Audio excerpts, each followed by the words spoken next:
मुंबई के कॉलेज में बुर्का हिजाब बैन के फैसले पर रोक। सुप्रीम कोर्ट ने कहा कैंपस में पहन सकेंगी, क्लास में रोक रहेगी। सुप्रीम कोर्ट में शुक्रवार को बॉम्बे हाई कोर्ट के हिजाब पर प्रतिबंध के फैसले के खिलाफ लगाई गई याचिका पर सुनवाई हुई। बॉम्बे हाई कोर्ट ने मुंबई के एनजी आचार्य और डीके मराठे कॉलेज में छात्र छात्राओं को हिजाब, बुर्का, टोपी और नकाब पहनकर आने पर कॉलेज के सर्कुलर को सही ठहराया था। सुप्रीम कोर्ट में जस्टिस संजीव खन्ना और जस्टिस संजय कुमार की बेंच दोनों कॉलेज के हिजाब पर बैन वाले सर्कुलर पर रोक लगाई है। साथ ही इन कॉलेजों को चलाने वाली चेंबूर ट्राम्बे एजुकेशन सोसाइटी को नोटिस जारी कर 18 नवंबर तक जवाब मांगा है। बेंच ने कहा छात्राओं को ये चुनने की स्वतंत्रता होनी चाहिए कि वे क्या पहने। कॉलेज उन्हें ऐसा करने के लिए बाध्य नहीं कर सकता।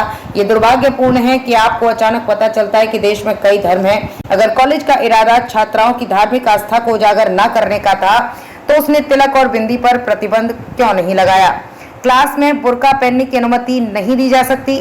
बेंच ने एजुकेशन सोसाइटी के वकील से पूछा कि क्या छात्रों के नाम से उनकी धार्मिक पहचान उजागर नहीं होगी। साथ ही बेंच ने कहा कि लड़कियों को क्लास के अंदर बुर्का पहनने की अनुमति नहीं दी जा सकती है।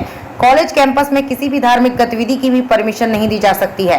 बेंच ने आगे कहा कि कोर्ट के अंतरिम आदेश का दुरुपयोग नहीं किया जाना चाहिए। अगर ऐसा होता है कि शैक्षणिक सोसाइटी और कॉलेज अदालत का रुख कर सकते हैं।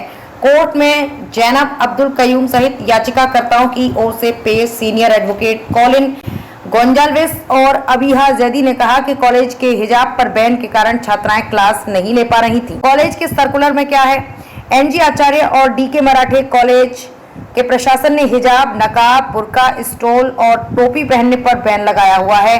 इसको लेकर के 9 लड़कियों ने पहले बॉम्बे हाई कोर्ट में याचिका दायर की थी। हालांकि बॉम्बे हाई कोर्ट ने उनकी याचिका को खारिज कर दिया था। इसके बाद उन्होंने अब सुप्रीम कोर्ट में इस मामले को चुनौती दी।